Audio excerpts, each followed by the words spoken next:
Hello everyone, welcome back to my channel. Thank you for joining me in this live section. Guys, if you're new to this channel, do well to hit that subscribe button.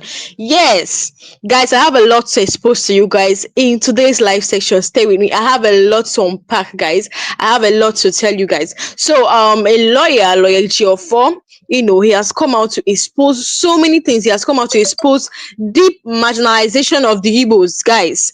Yes, the Civil War never ended. This is what lawyer Ejiofor said. He said it's never ended. It never ended for once, guys. Igbos are still being marginalized. She talked about the Biafran war, talked about how Igbos are even marginalized even to date. He talked about a man that wanted to join. Guys, I have a lot to unpack. I have a lot to tell you guys. So stay with me to get the full details. So yes, the guns may have gone silent in 1970, but the war never truly ended. Yes, you need to know this, and this is the truth. The war has not yet ended. Yes, it has not yet ended. Showore said something. He said once he becomes the president of Nigeria, that he will come down to the east and beg for forgiveness, and then do the things they want. That is the way you can calm down. And as far as Nigerian governments keep running away from this, there will not be peace in Nigeria because of what happened, the Biafran genocide. Yes, this lawyer has come out to say that the guns may have gone silent in 1970, but the war never truly ended. Today, the bullets have been replaced by policies. The battlefield now lies in politics, in appointments, in economy, and in the quiet violence of exclusion. Igbos have been excluded from power, from economic benefits. Igbos are being marginalized. They want to strangle the Igbos economically. Guys, welcome to another expose on Nigerians' lingering injustice against one of its most industrious people in the Igbo. Now I'm going to play a video. I'll play that later. A lawyer of Mazen Kano talked about, the Igbos are one. In fact, Igbos contributes to the economy of Nigeria. Igbos is a tribe that Nigeria cannot do without. But then, these people that contribute to the economy of Nigeria, they don't want them to be in power. They only exclude them in everything, which is very wrong, which is very bad. Today, we're going to explore a powerful, deeply reflective statement by human rights lawyer Ifeanyi Ejiofor, who boldly declared that the Nigerian Civil War never really ended because the marginalization of the Igbo people continues. Not, it's systematic.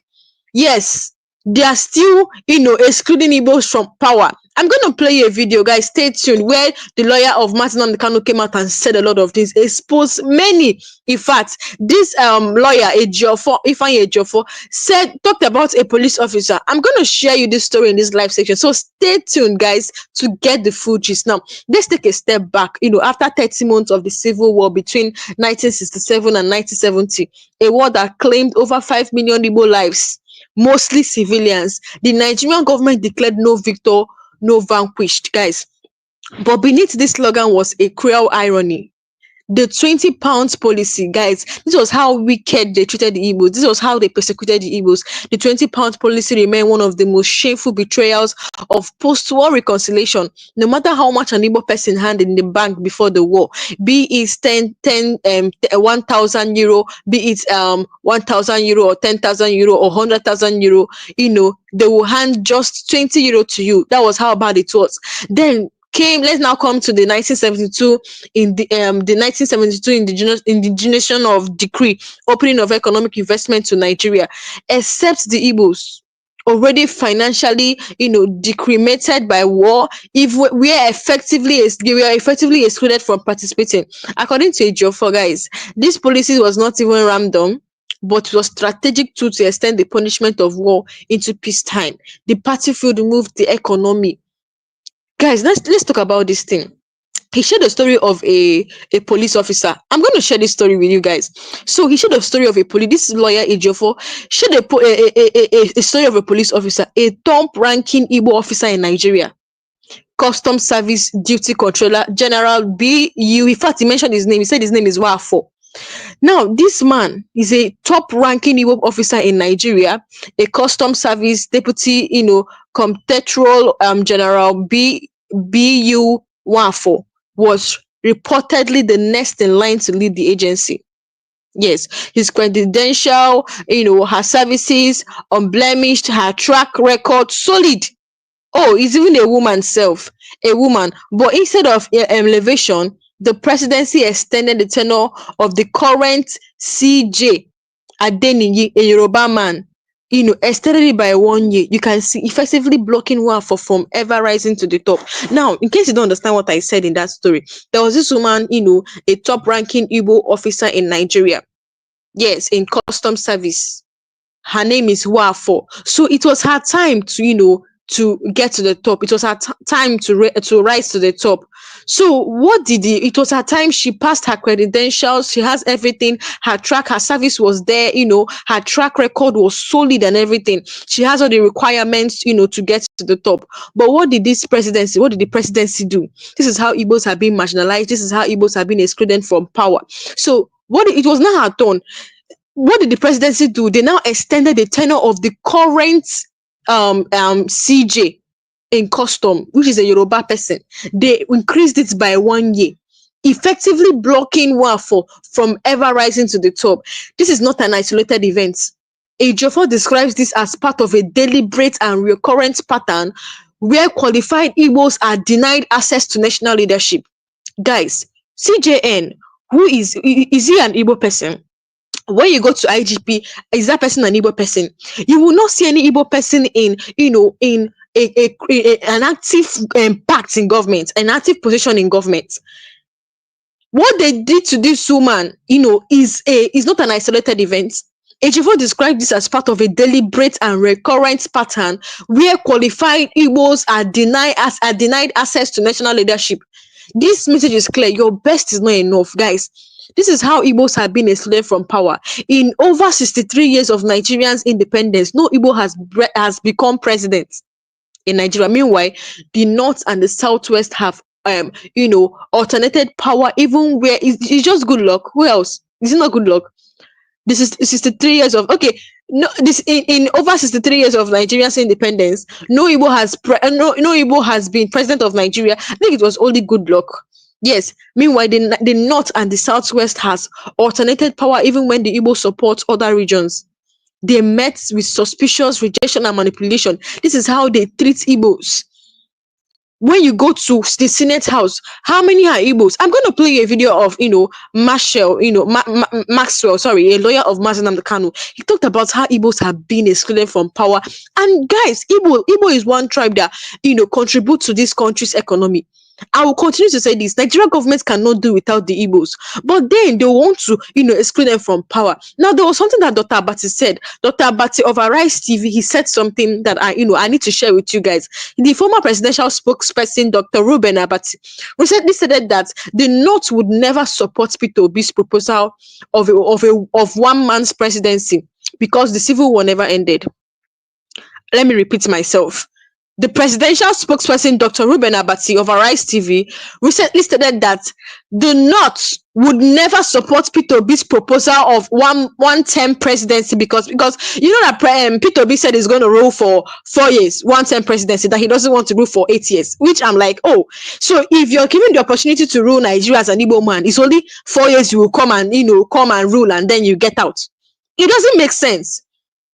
So he said, Dr. Ruben Abati said, that the North would never support Peter Obi's proposal of a one-term presidency because the Civil War never ended. Now, Lawyer Ejiofor actually agrees to this. And then he adds that this statement resonates deeply with the lived experience of the Igbo people. Igbo people, it's not only good luck that has been, after the independence, it's just good luck that have been an Igbo president. And then if Igbo have the opportunity to at least rule, it's only 4 years, as if, it's only 4 years you will come and rule and leave.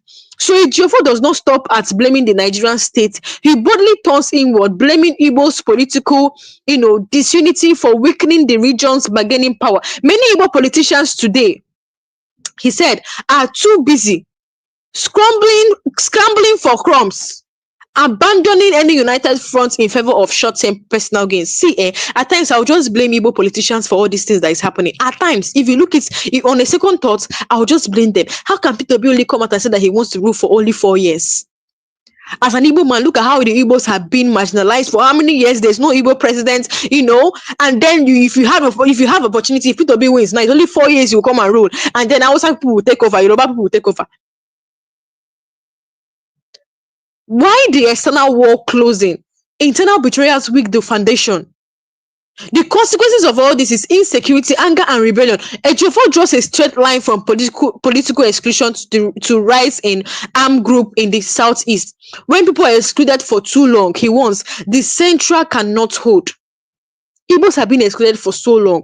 What we see today is violence, kidnapping, disillusionment of Igbo youth. It's a reaction to decades of economic deprivation, political rejection, and systematic injustice. All these things you see happening in Igbo land, like all this violence you're seeing, Igbo, the kidnapping, it's just because of Igbos have been, excluded. Now let me play you a video of Kano's lawyer. He said a lot of things, guys. Just take your time, watch this video, and get to know his points. Take a look. When the president calm down, the reason Nandekal have a discussion with him. You have been having a discussion with bandits and the so-called repentant Boko Haram. Tell me the offense of Nandekal. Because he's agitating for self-determination, which is his own constitutional fundamental rights granted to him by the Constitution and the law. Well, the government's angle is not because of the agitation, because they know that everyone has a right to agitate. But they said the way he was going about it, like and then people were being incited. Well, that's even not what I'm what of the one the wife of the president incited people during the election? The wife of the president, he incited people that Igbo should go. What of the one of Lagos said that Igbo should go and fall into lagoon? What of those that came out and said that Igbo should not vote? If you are not voting for APC, you will not vote. What happened to them? Has anybody been arrested? That Nnamdi Kanu said something, then you now term that thing he said as is a terrorist, is a crime of terrorism. You charge him for terrorism. His own lawful organization that is registered in almost all the whole countries in America and Europe and Asia, and you now came to Nigeria, you term it a terrorist organization. Now you are now saying that now that IPOB is being recognized in almost all the whole countries in America and Europe, so you are now saying that America, France, Germany, they are recognizing a terrorist organization because you don't want anybody to agitate. You want to suppress anybody. If you talk, kill him, suppress him, jail him. In a country that is predicated on constitutional governance, it cannot work like that. Okay, let's get back to the ministerial nomination of Bianca Ojukwu, because you said he took away one from Anambra and brought in another. But remember that the president took away the minister based on the KPI results that came out, which he was not even the one, that did the evaluation. It was the result given to him with which he did that, meaning that if actually the minister had performed, above board in the KPI, they wouldn't have had any reason to remove her rather. Now, still on that ministerial list, we have 48 of them, am I right? And we have 36 states in this country, including FCT 37. So, apart from Southeast, that have only 5, every other region have more than 6, apart from Southeast. Now, check since 1999, we have been having series of presidents. Let's use what is going on now. The president is from where? Vice is from where? Speaker is from where? Senate President is from where? CJN is from where? Court of Appeal President is from where? National Industrial Court President is from where? Chief Judge of Federal High Court is from where? And they are saying that the people of Southeast belongs to this country. The chief of are you sure you're not? I mean, it's just like what I said too. I mean, isn't it time we started to be less sentimental about this diversity? We have to apply it now. We are saying that the only people that are qualified to hold all this position, nobody from South is qualified. On what basis? Are you saying that but the chief of Naval Staff is from the Southeast? Huh? The chief of Naval Staff? From where? I'm talking about the key position. Number 1 person, number 2 person, number 3 person, number 4 person, number 5 person. The key position, we have 3 arms of government: the executive, the judiciary, and the parliament. You can never see anybody from Southeast there. Now, the point we are talking about is that I'm not even talking about, I'm in court about lopsided appointments. Okay. I can avail that my process because I did an intensive research in that process. File it, asking court to view whether this particular appointment, whether this particular governance is in line with Federal Character Establishment Act, an act of National Assembly that said that you should carry everybody along. Section 14 of the Constitution also said that you should carry everybody along. And they are not doing all these things. You are telling me that, yes, now that you have removed Kennedy Handele and they are now brought in Bianca Ojukwu, that the people of Southeast will jubilate. Are you talking to idiots? Look at the people that you are talking about. Check, let me start with the source. In football, the people that have made Nigeria proud are the people of Southeast. In commerce, in aviation industry, name it, in academics. They are from people of Southeast. But when it comes to power, they are not qualified. And we want them to be happy. Listen, let me tell you, like today that is Monday, go to Southeast. And my annoyance is that these things are avoidable for Christ's sake. The one at Atanizer, the reason and the Kalu, let us start addressing this issue. This early morning, somebody sent me a clip, something they posted that they said from, I think they said next week, I'll be the next 2 weeks, that there will be nothing like federal courts in the whole of Southeast. What do I mean by federal courts? Federal courts, National Industrial Court is a federal court. Federal High Court is a federal court. Court of Appeal is a federal court. Now, the people the judges that are there, most of them are not Igbos. Majority of them are not Igbos. How should you risk somebody to go and preside in the Court of Appeal or the judicial division, Oka Judicial Division, Enugu Judicial Division? How can you appoint somebody to go and preside in Federal High Court in the Southeast, National Industrial Court in the Southeast? And you are not even thinking about all this, and the judges are not even thinking about So the point we are talking about is that when there is a problem, look for a solution. Personally, somebody like us, we are not even, I'm defending Nnamdi one of his lawyers. So when they say so you people are not doing what you're supposed to do, the person that is calling you, don't even know him. He's using the hidden number to call you. You don't even know what you're talking about. The only thing that you went to court and you were unable to bring Nnamdi out. Not even safe. Okay, Maxwell, let me ask you this, because from what you're saying, I've also heard IPOB many times deny, allegations of being involved in some of the killings that happen in the Southeast and some of the, the ills that we see in the society. Even the sit-at-home in question, IPOB has also claimed that he has not asked anybody to sit at home. I don't know, get my point. So the point I'm making is that from what you're saying, it would look as if what you're actually trying to say is that it's because Nnamdi is being held, yes, that is why the ills in the society in the Southeast has escalated. Does it have anything to do with him? If that is what you're saying? Do you know why? Nnamdi Kanu, IPOB is his initiative. He established it, he organized it. Now, when you now kidnapped him or adopted him, and unlawfully, because the Supreme Court have said that he was unlawfully brought into this country, and you kept him incommunicado, everybody on his own. This one we kill, you said at IPOB. This one we maim, you said at IPOB. Everybody on his own. That's why I ask you the question, who is IPOB? The IPOB is Nnamdi Kanu. So Nnamdi Kanu, if Nnamdi Kanu is out, he will know who is who. Simon Ekpa will talk his own, Emma Powerful will talk his own, this one will talk his own, this one. Who is IPOB? That you are even talking. Simon Ekpa is in Finland. Emma Powerful, I don't know where he's operating from. Another person is operating from somewhere. Issuing threats. Just like the one somebody told me. I don't even know where that one is coming from. So the easiest way to do is the one that you know. Nnamdi Kanu. Then tell Attorney General, as he discontinue the charges against the president of Mieti Ala Kato, discontinue.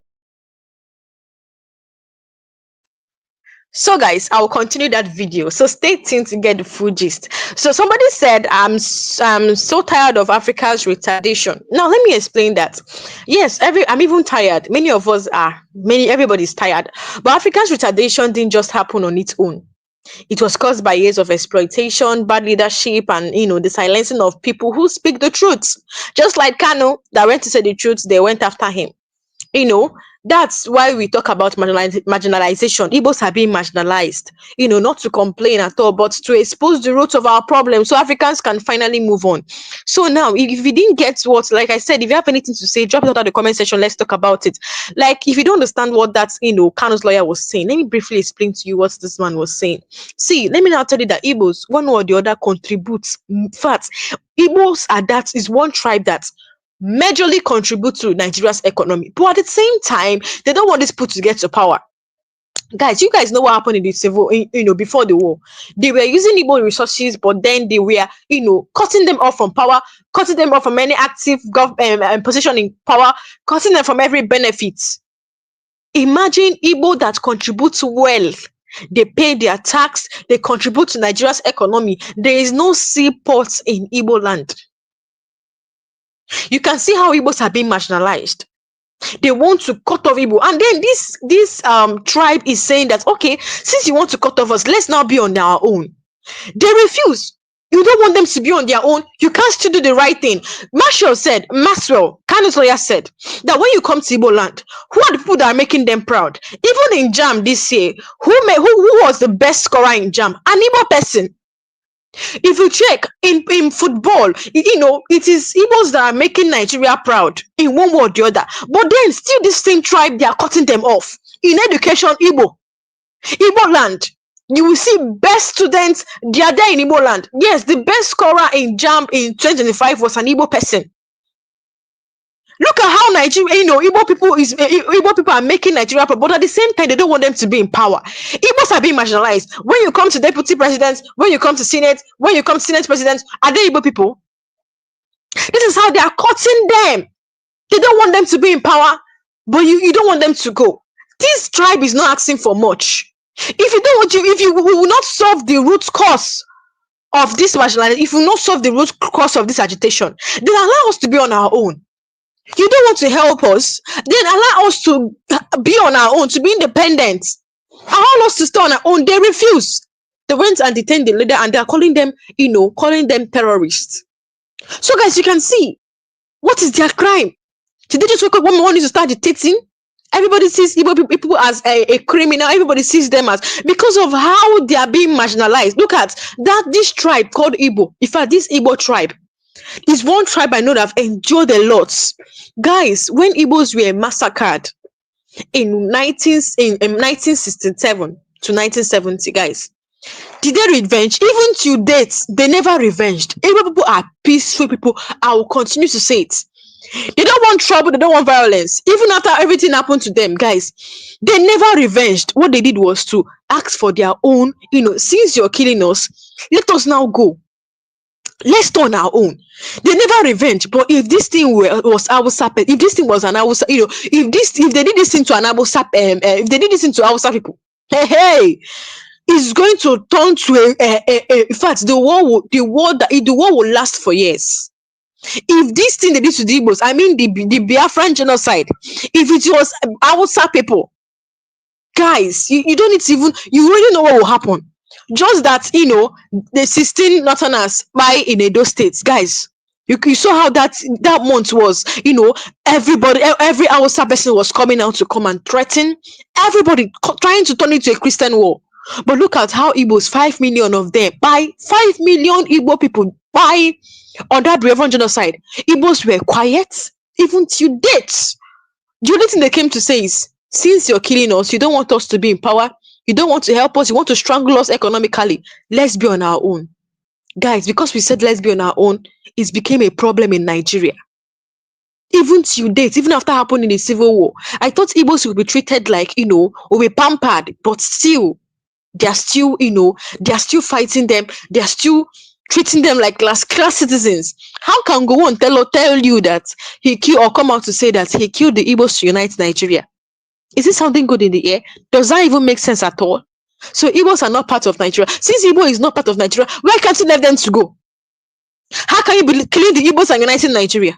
Are Igbos sacrificial lamb to unite Nigeria? So you want to be killing them and let them to go and be on their own? Is it a big deal?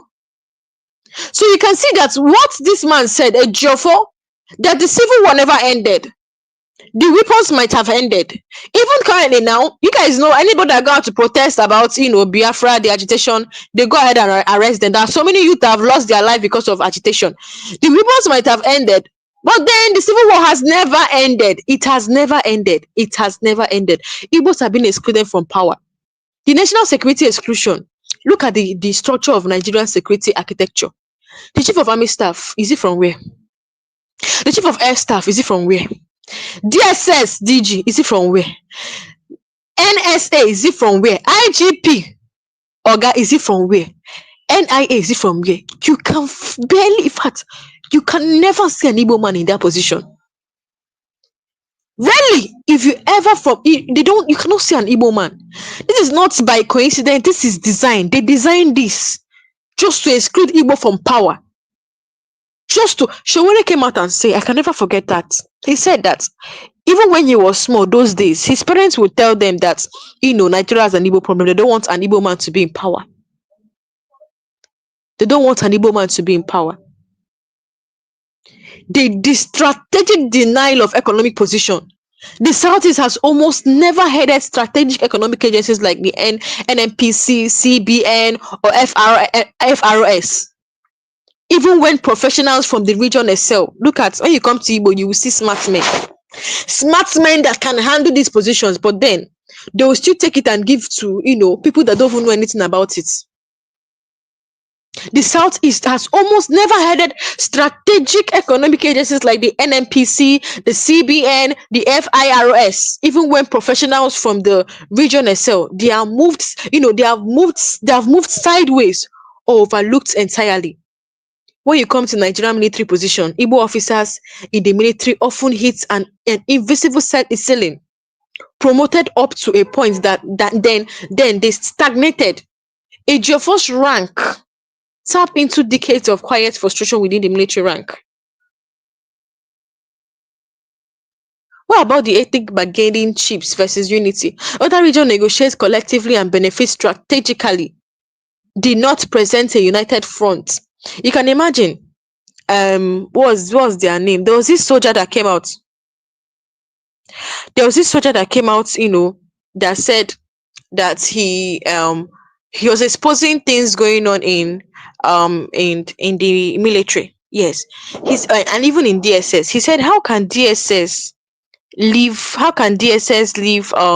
what's it called? How can DSS leave his job and start building schools for Fulani people? What about, okay, if you feel that this thing is actually, if you feel what you're doing is right, why can't you come to the south, whether in the southeast or southwest, and do the same? You can see how the southeast are being marginalized.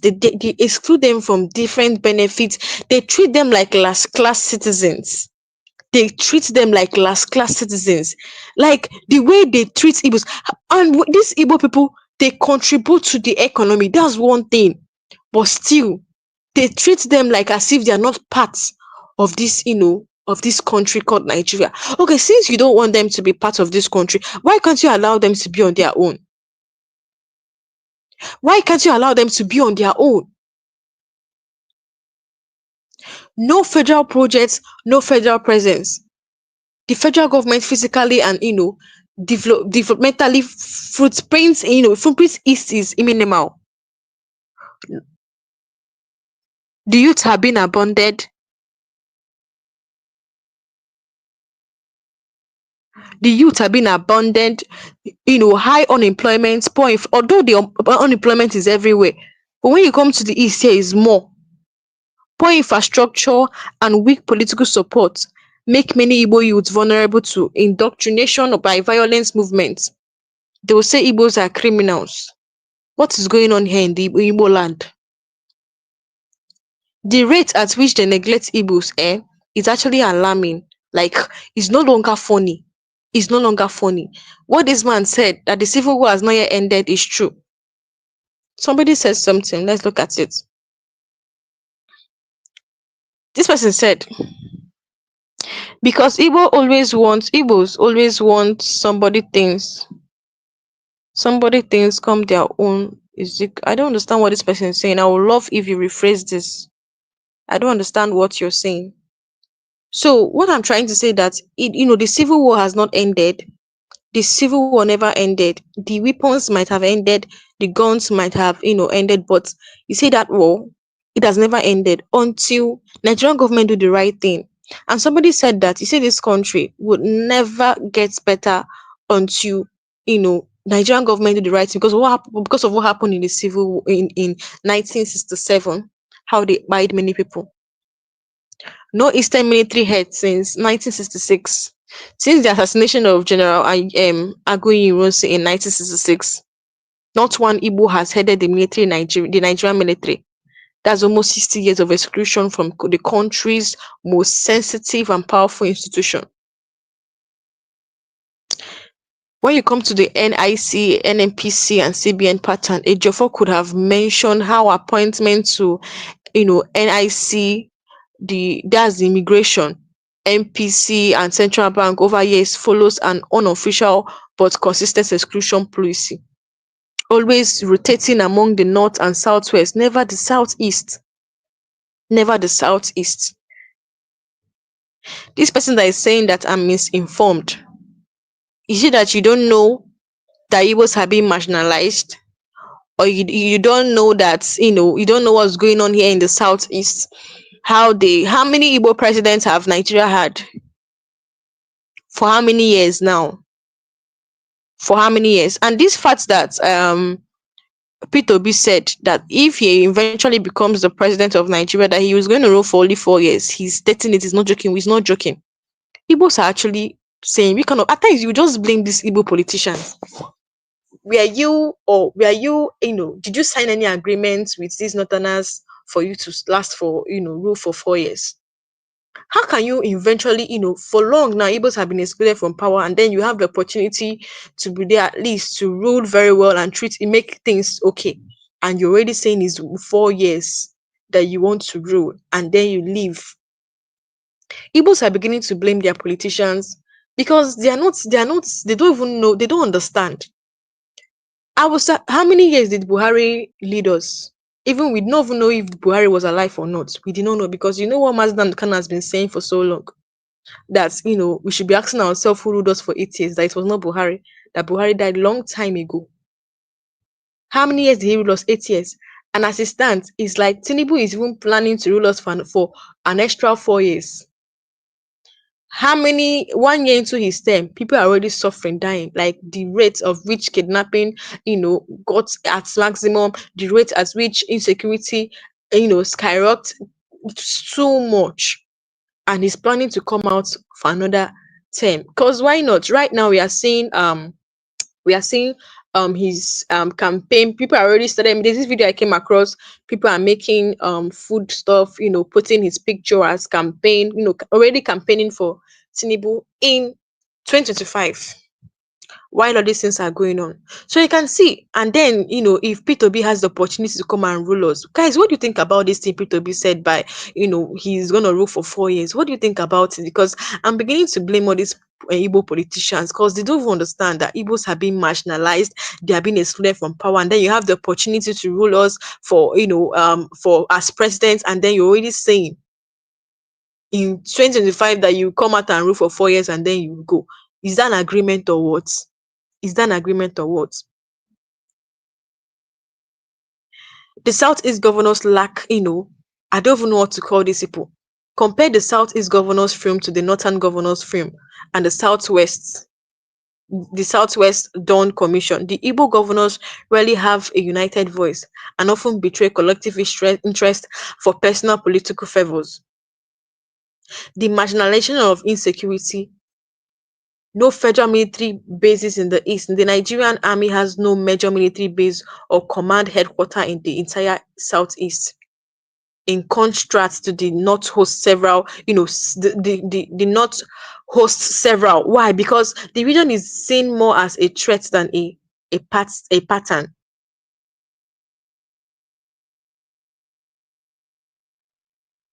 That is just it. See, IPOB agitation as a symptom, not a cause. The rise of IPOB and other secessionist group is not the disease, it's a symptom. It reflects the frustration of the people. They feel like citizens only on a paper but strange in practice. Now, there's one point I want to talk about. I'm going to still play a video for you guys to, I'll back it up with this thing I want to talk about now. Igbos, you guys should understand that Igbos are peaceful people. They are peaceful people.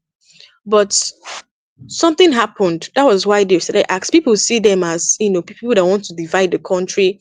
They don't want peace. They want to destroy Nigeria. Just like, many people that don't understand how everything happened. So they don't understand what is going on. They come out and say that Igbos, they are evil people. They want to divide Nigeria. What made them? Did they just come out one morning to start talking about marginalization?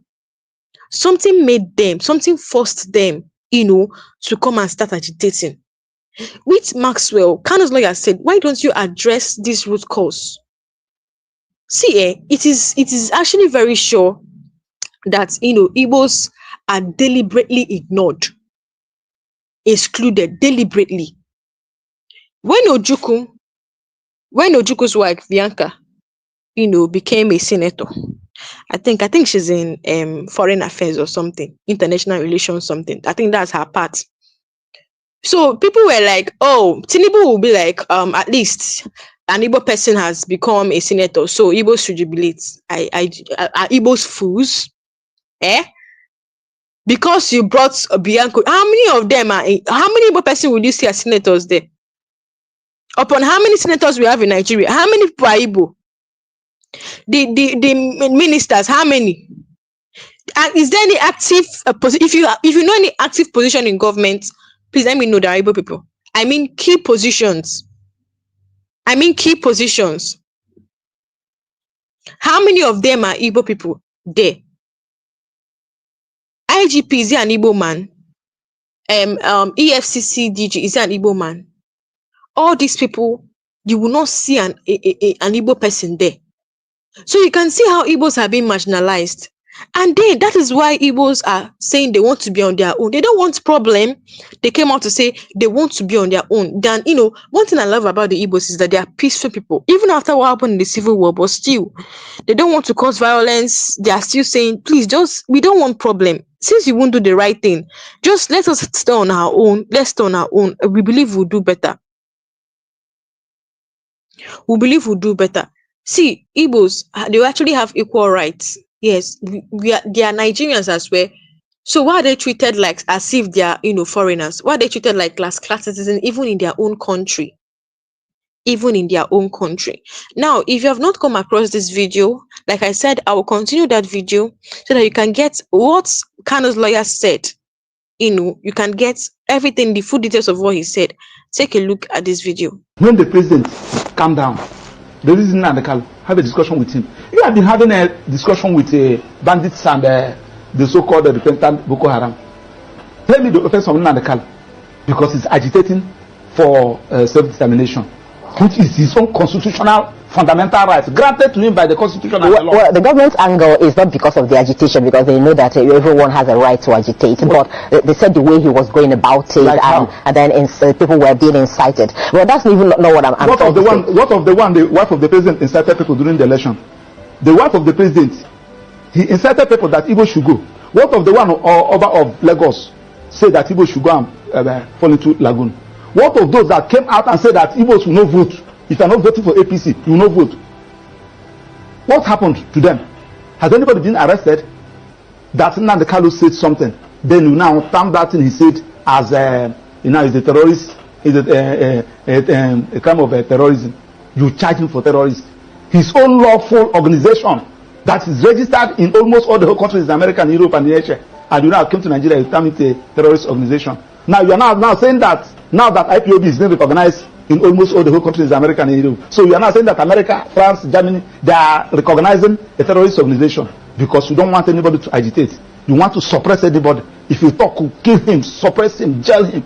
In a country that is predicated on constitutional governance, it cannot work like that. Okay, let's get back to the ministerial nomination of Bianca Ojukwu, because you said he took away one from Anambra and brought in another. But remember that the president took away the minister based on the KPI results that came out, which he was not even the one, that did the evaluation. It was the result given to him with which he did that, meaning that if actually the minister had performed, above board in the KPI, they wouldn't have had any reason to remove her rather. Now, still on that ministerial list, we have 48 of them, am I right? And we have 36 states in this country, including FCT 37. So, apart from Southeast, that have only 5, every other region have more than 6, apart from Southeast. Now, check since 1999, we have been having series of presidents. Let's use what is going on now. The president is from where? Vice is from where? Speaker is from where? Senate President is from where? CJN is from where? Court of Appeal President is from where? National Industrial Court President is from where? Chief Judge of Federal High Court is from where? And they are saying that the people of Southeast belongs to this country. Are you sure Max, are you sure you're not? I mean, it's just like what I said too. I mean, isn't it time we started to be less sentimental about this diversity? We have to apply it now. We are saying that the only people that are qualified to hold on this position, nobody from South is qualified. On what basis? Are you saying that there's the chief of Naval Staff is from the Southeast? Huh? The chief of Naval Staff? From where?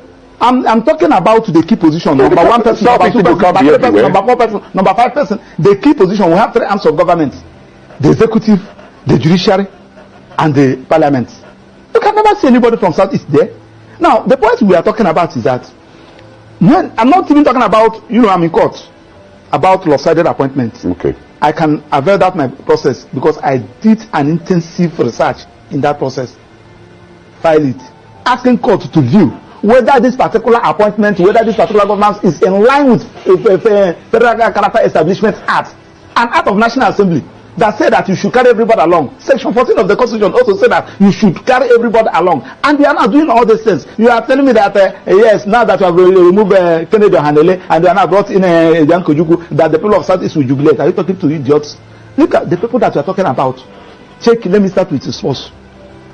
In football, the people that have made Nigeria proud are the people of Southeast.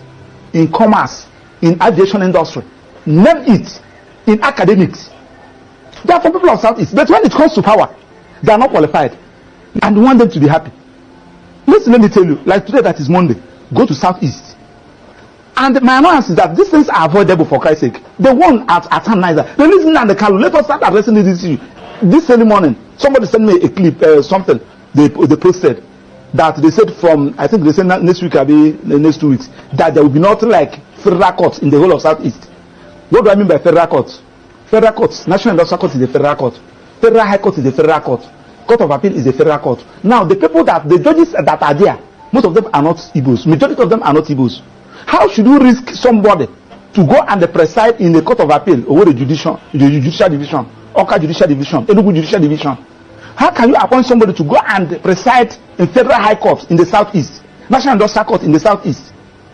And we are not even thinking about all this. And the judges are not even thinking about, So the point we are talking about is that when there is a problem, look for a solution. Personally, somebody like us, we are not even, I'm defending Nnamdi, one of his lawyers.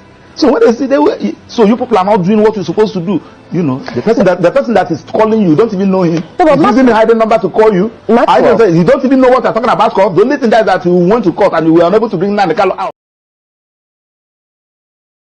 So guys, I want to talk about some things here in the comment section. So somebody mentioned Umahi. Although I don't get his message, I would love it if you send another message, rephrase this so I can understand. So the person said, I think Igbo have politicians in government. Okay, I think the person is trying to say that that there are some Igbo people in government as well. People like Umahi and the likes and the others. What have they done about it? So if I'm to get what you're saying, but I'll still prefer if you rephrase this, Joseph, so we can understand. So if I could get what you're saying, I think you're saying that there are also Igbo people in government as well, people like Umahi. So now, is it Umahi is currently a senator of works or minister of works? Sorry, minister of works. So now I want to ask, this same Umahi is supporting Tinubu. This same Umahi came out one certain time to say that we should not pressure Tinubu to release Nnamdi Kanu. Somebody that is supporting Tinubu, why won't he have an active position in government? I'm asking you a question. Why would they promote him and give him a top position? This same Umahi, but anyways, that's not for my business. This same Umahi came out and said that we should not pressure Tinubu. In fact, we should not even make it. I've forgotten the way he puts it, but he said we should not pressure Tinubu to release Kanu because Tinubu did not put Nnamdi Kanu there. And I'm like, Tinubu's administration inherited an illegal detention of a man. Immediately when Kenya court came out to rule, that was when you're supposed to act as a president to release him. This is a man's life. So your administration, how can Umahi come out and be saying this kind of thing? How can Umahi come out to be saying this kind of thing? He was the governor of Ebonyi State. Yes, then the then governor of Ebonyi State.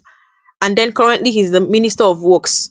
How can somebody that supports him, why won't he get active position in government? And then why will Umahi come out to say that we should not, in fact, that the Nigerian government, they are ready to negotiate with Kanu, giving conditions? How? You see all these Igbo people, all these Igbo politicians that are in, they have their ministers and blah blah blah. You see all these people, they don't support anything going on in the Southeast. In fact, some of them majorly say that the Southeast are the one causing all the problem in the. I'm not lying. Like these people, They don't support things going on in the southeast. Yes. They don't want to have query with the president. They want to be, they want to be doing things so that the president will see them as one of their own. I don't know if you guys understand. They don't want to offend Abuja or Aso Rock. So that is just it. So now when you come to education, you guys know that Igbo people are so brilliant, very brilliant. We don't even need to drag that. Igbos consistently dominate WAEC, JAMB, and professional exams, yet they have the lowest representation in federal scholarship. Mhm. Igbo language and history disrespected. There are many schools you go in Nigeria, they treat Igbo language as optional courses or optional subjects, while Hausa and Yoruba are promoted. I'm not trying to say that promoting Hausa and Yoruba is a bad thing, but as well promote Igbo language too. There are some, school you go to, you will not even say anything like Igbo language. Even the Biafran War is barely mentioned in history books. The Biafran War, how Igbos suffered, whitewashing the suffering of millions. Ejiofor's statement is as a wake-up call. His words weren't just, commentary. They were a warning for, government to do the right thing. The Civil War never ended. It never ended. From the tanks to taxes, from bomb to budget cuts, from fire gun, and let you know that Igbo people actually pay tax too. Even a pure water. I was even surprised that someone selling pure water in the market actually pay tax. I was surprised. How much gain do they get? And after all these things, they don't even make their life better. They don't, expect anything from government.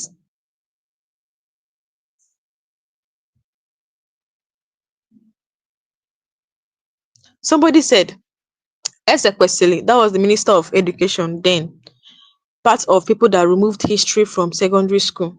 See, you see all these people, all this. That's why at times I will just try and blame Igbo people for what is going on in Nigeria. How can we have these people, these Igbo people in government? Like, how can we have them? And then Igbos are still being marginalized. How can we have the southeast governance? We have the southeast governors, we have elders, political Igbo leaders, we have so many of them, and you see that they can't even talk to the president to do the right thing. Is it that they can't talk to the government to do the right thing? Apart from those traders tax that goes to local government area, there's this general one that everybody pay. Like, even if you're working in, you have to pay it. They pay. Igbo people, they also pay tax. They pay taxes just the same way in United Kingdom. Then they pay taxes as well. Igbo people still pay tax. But why is it they're excluded from government? Why is it that they don't benefit equally from others? Yes, exactly. This person said reasons why. Let me show you guys reasons why focus should also be on the local government as well. We cannot exclude them. We have to hold them accountable. We have to hold them accountable.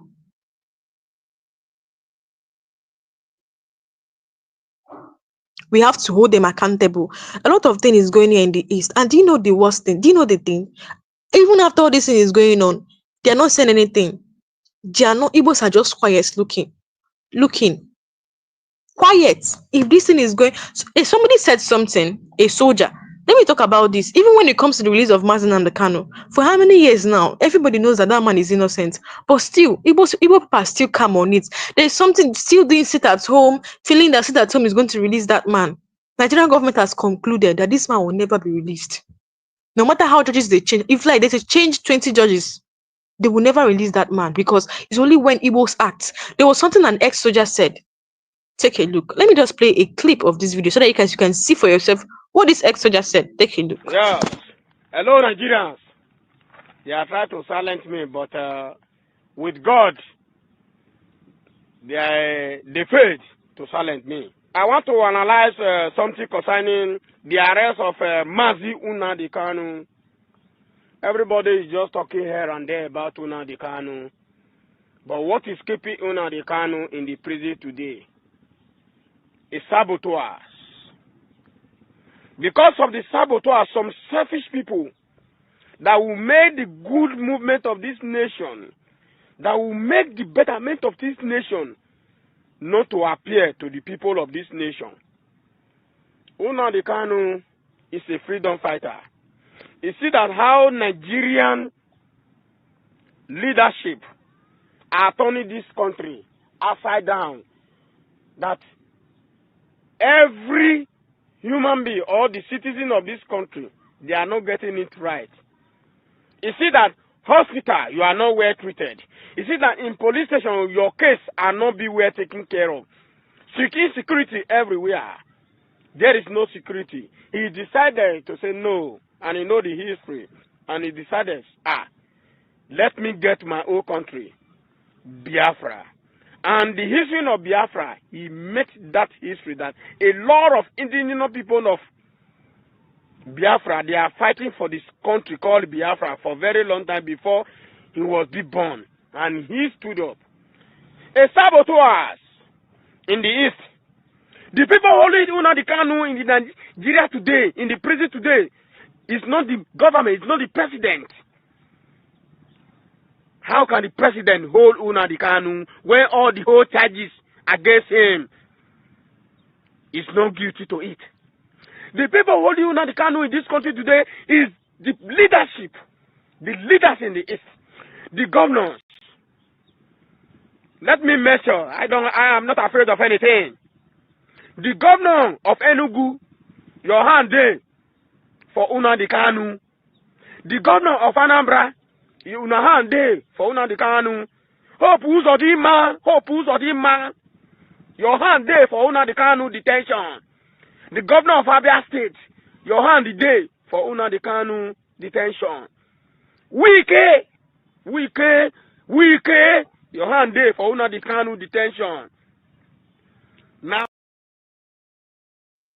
So guys, why I play this video so that you get, this point that at times, to some points, you actually have to blame some political Igbo leaders, the Southeast governors, for all these things happening. Because, we cannot have them and then the Southeast are still being marginalized, they're excluded from. We cannot have them and all this thing is going on in Igbo land. Now, the enemy who is actually coming from within, yes, Igbo leaders who sold out, who have betrayed Igbos. Like, Soludo will come and tell you that if they have caught 100 criminals, that 99.9% are Igbos. You cannot blame the federal government alone when your own people have turned against your future. Many Igbo politicians climbed the ladder to Abuja and kicked it away. Once they are in power, once they have gotten a position in government, they don't care about where they're coming from. They don't care whatever they say now. They don't care if it will affect their people. Only if that's their position is still there. They dine with those who insult their people. They collect contracts and appointments while the East born. You heard what this man said, that you will feel that it's the federal government that is keeping Mazen and the Kano there. Allegedly, I'm not actually sure what he's saying, but he said you think it's Tinubu that is keeping him there, but you don't know that it's people within the Southeast, people within the East, leaders in the East that are keeping him there. You heard him mention that he's not even as scared of what will happen. He mentioned Enugu State Governor, mentioned Anambra, mentioned all of them. He said they are saboteurs that have been keeping Kanu there endlessly in detention. They watch the marginalization and say nothing because they are afraid of losing favor. So somebody said, Umahi, you want Umahi to talk so that he will lose his position. Right now, even when the president has no right to sack any governor, you can see today, Tinubu don't sack Fubara, just like that. When the president has no rights, even Shetima came out and said that the president has no right to sack any governor. But you see, our Southeast governor, like I said, they are scared to talk. They watch the marginalization and they say nothing because they are afraid of losing favor. These are not leaders, they are brokers. They are not representative, they are errand boys in agenda. How can Southeast produce governors, senators, ministers? Okay, the little ones, at least the little senators and ministers that are there. You can see they are even scared because they'll look around and say, how many Igbos are even here? If I talk now, they will just remove me. That is it now. How can the Southeast produce governor, senator, ministers, and even military generals, yes, still remain most marginalized region in zone in Nigeria? There was this journalist that came out and said in Nigeria, he mentioned many things that are going on. He said in Southeast that Southeast is one tribe I know, or one sorry, Southeast is one region that I know that they are being marginalized when it comes to in Southeast. There's no seaport at all. When you know that Igbo men are actually businessmen,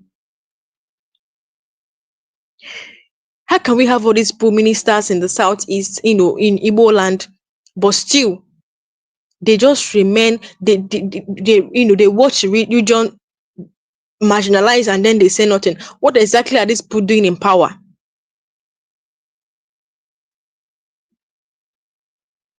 They build private estates in Lekki, London. Why they relax federal roads? Flying in private jets. Hmm. Leadership without vision is actually failure. Oh. Leadership without boldness is betrayal. And the Igbo elite have mastered both. They have mastered both. Instead of uniting for their people, Igbo politicians fight for who gets crumbs. Just like this lawyer said, they are busy fighting for crumbs.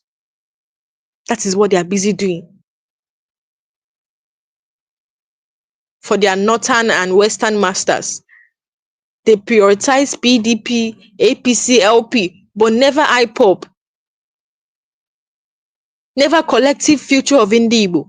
They campaign with zoning and turn by turn, not with policies to uplift their region. They kneel before strangers but never stand for their own people.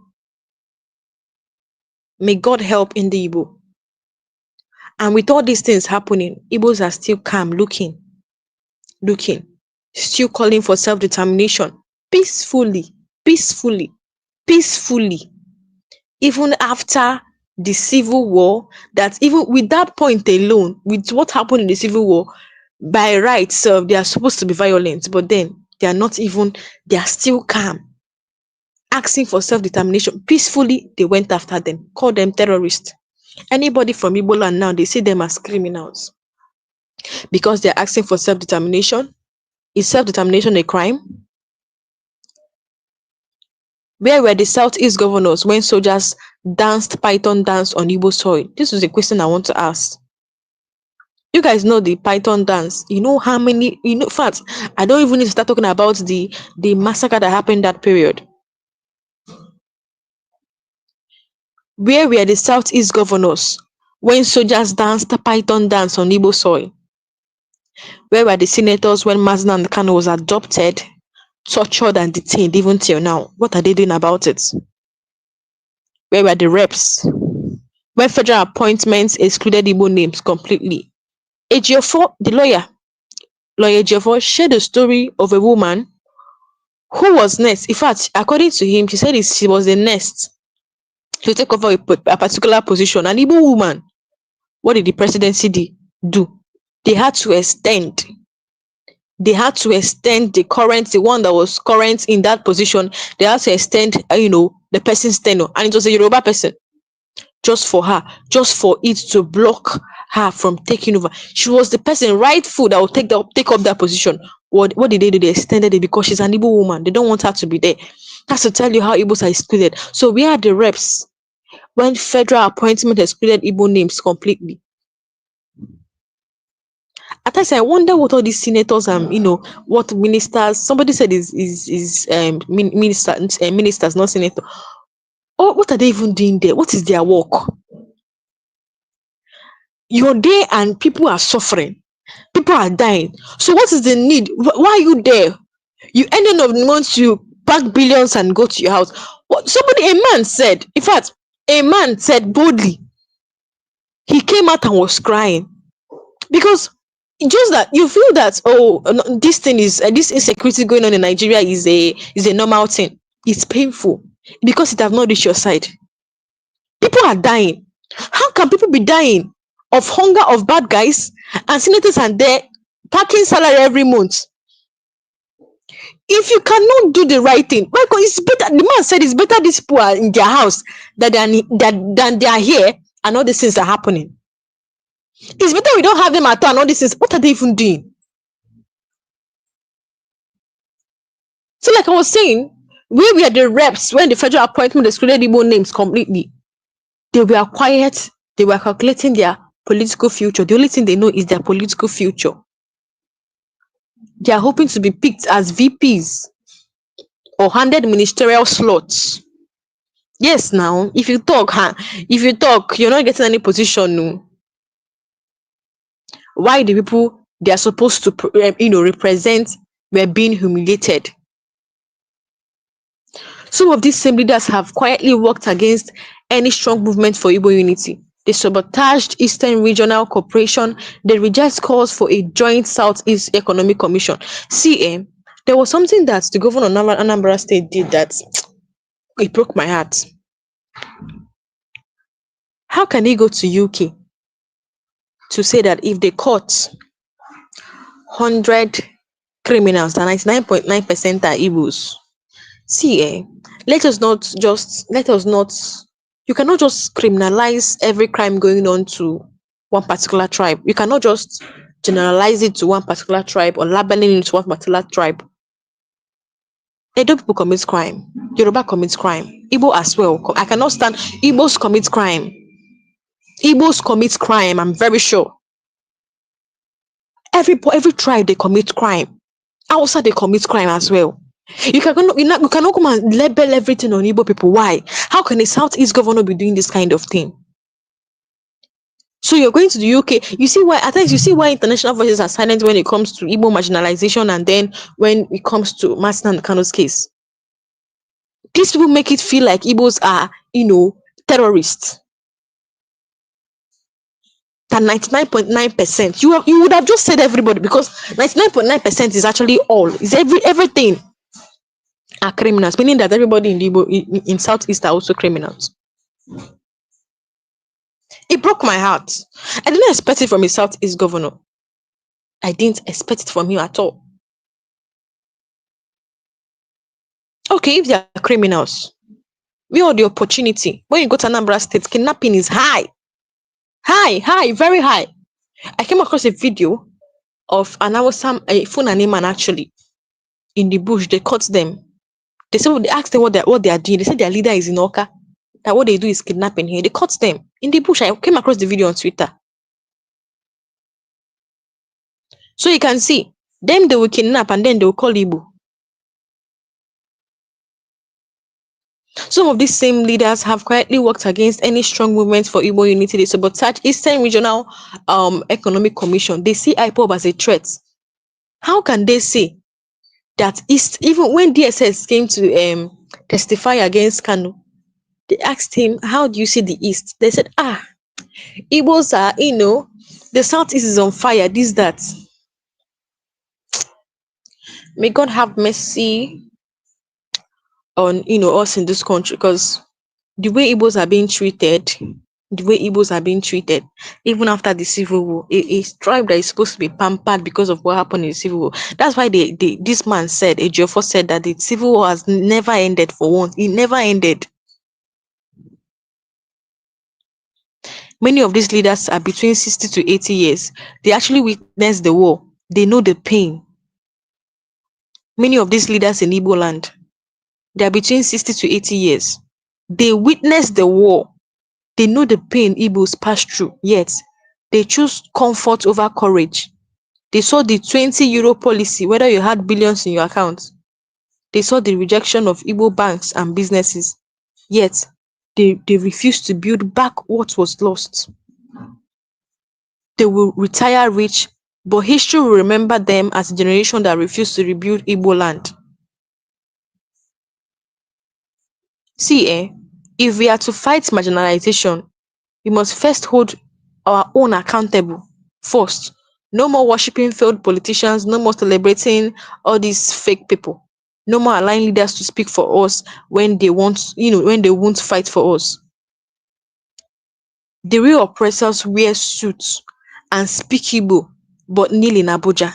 I repeat myself. The real oppressors, just like this man said, the people that are holding Mazi Nnamdi allegedly, mention them. Enugu State Governor, Imo State Governor, mention Iwike, mentioned Imo State, many of them, Abia State and the rest. The real oppressors wear suits and speak Igbo, but they kneel in Abuja. Until we remove them, remain voiceless. That's just it. So I've come to the end of this live session. Do well to hit that subscribe button if you're new, guys. Don't please don't miss any of my live session, because I'll come here and expose more things that are going on in this country. So guys, thank you for watching. Thank you for staying with me, and I'll see you guys next time.